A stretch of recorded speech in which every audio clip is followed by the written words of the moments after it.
ચોમાસા દરમિયાન સ્વસ્થ અને નિરોગી જીવન જીવવું છે તો આ 4 વસ્તુ આપણે ફોલો કરવી જોઈએ.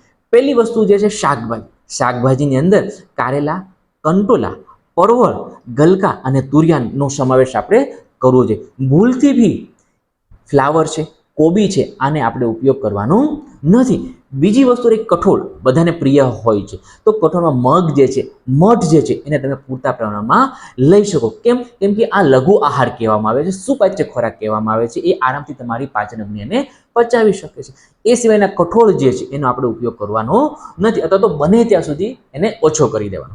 ત્યારબાદ જે ત્રીજી વસ્તુ જે જુવાર જે છે અને ચણાનો લોટ છે એનો ઉપયોગ આપણે કરી શકાય. ચણાના લોટની અલગ અલગ જે વાનગીઓ જે છે આપણે બનાવી ઉપયોગ કરી શકીએ છીએ. ખાસ કરીને ઘઉં અને બાજરો શક્ય હોય ત્યાં સુધી આપણે ઓછો ઉપયોગ કરવાનો, જેથી આપણા પાચન તંત્રને એ વીક ન પડે અને લાંબુ અને સ્વસ્થ આયુષ્ય આપણને આપી શકે. ચોથી વસ્તુ રહેલી છે મસાલો.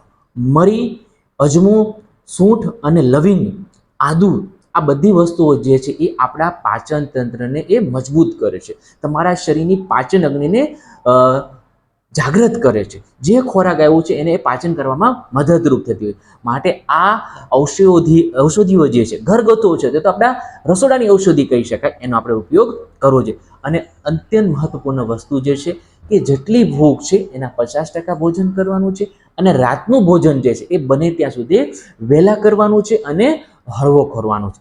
અને અત્યંત તેલવાળું, મસાલાવાળો, આથાવાળો ખોરાક જે છે આ ચોમાસામાં ટાળવાનો છે. મિત્રો, આજે નહીં તો કાલે આપણે આપણા જીવનને સ્વસ્થ બનાવવા માટે કંઈક ને કંઈક કરવું પડશે. એના માટે જે છે વેલનેસ સેન્ટર જે છે એ ખૂબ સારો ઓપ્શન છે.